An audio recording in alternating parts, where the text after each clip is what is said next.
You ever heard of those horror stories of people losing all their crypto? Maybe an exchange shut down, got hacked, or someone lost their wallet access forever. I mean, yeah, it's pretty brutal, but here's the thing. This stuff only happens when people don't understand how to secure their crypto properly. So that's why in today's video, we're going to break down exchanges, hot wallets, and cold wallets. So if that sounds interesting, hit the like button and let's get into it.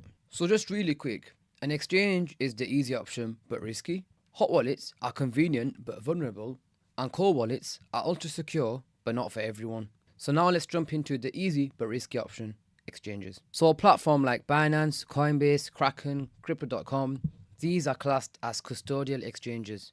A custodial exchange refers to a cryptocurrency exchange where the platform holds and manages your private keys. But pretty much the first place where all of us end up when we first join crypto is on an exchange. Why? Because it's easy, you just log in and trade, there's no tech skills needed. It's convenient because there's no need to manage any private keys or wallets, and it's fast. You can trade instantly with liquid funds. Everyone starts with an exchange. It's the easiest way to swap cash for crypto and vice versa. But now onto the cons. Having your crypto on an exchange long term is super risky because exchanges can get hacked or go bankrupt as seen with FTX. And also, really and truly, the crypto isn't yours because you don't own the private keys, they do. And another problem that is arising in crypto right now is big exchanges such as Coinbase and Binance. What they're actually doing is they're actually freezing user accounts and user funds, and it's been going on for a while. Now, if you're a Coinbase user,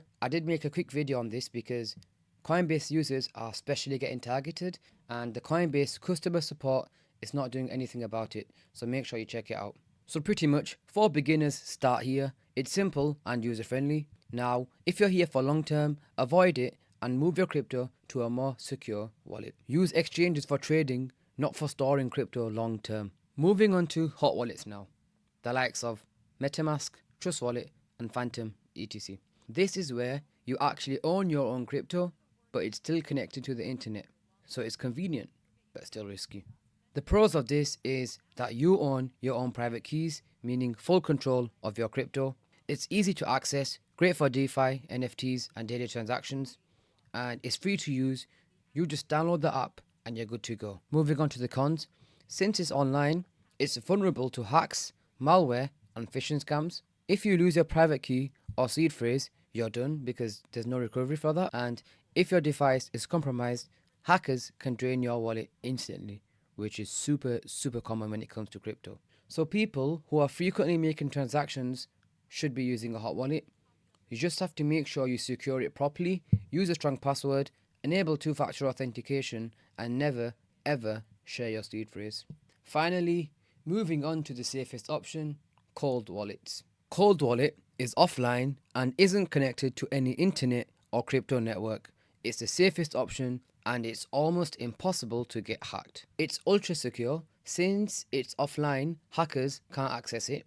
It's best for long-term holding, and even if your computer gets hacked, your crypto stays safe. Just make sure that you've put your cold wallet in a safe place, and also no one else knows your seed phrase, because that is the master key to all of your crypto. The cons on this, however, is that it's less convenient. You have to manually connect it to a device to make a transaction. If you've got a lot of money and you're serious about crypto long term, then a cold wallet is something that you definitely want because it has the highest security in terms of storage in crypto. Now, which one should you use? Well, it all depends on your needs. If you're just starting out or trading daily, an exchange, but don't store too much.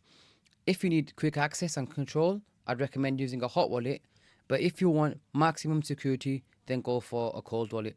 And if you want to be extra safe, which is what I recommend you do, is just use all of them.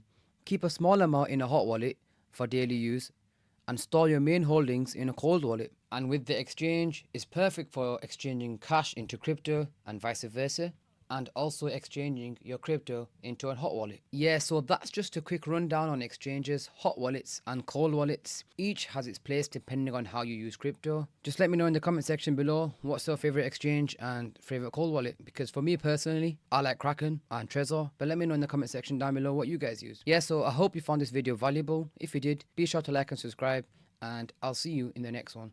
Thanks for watching.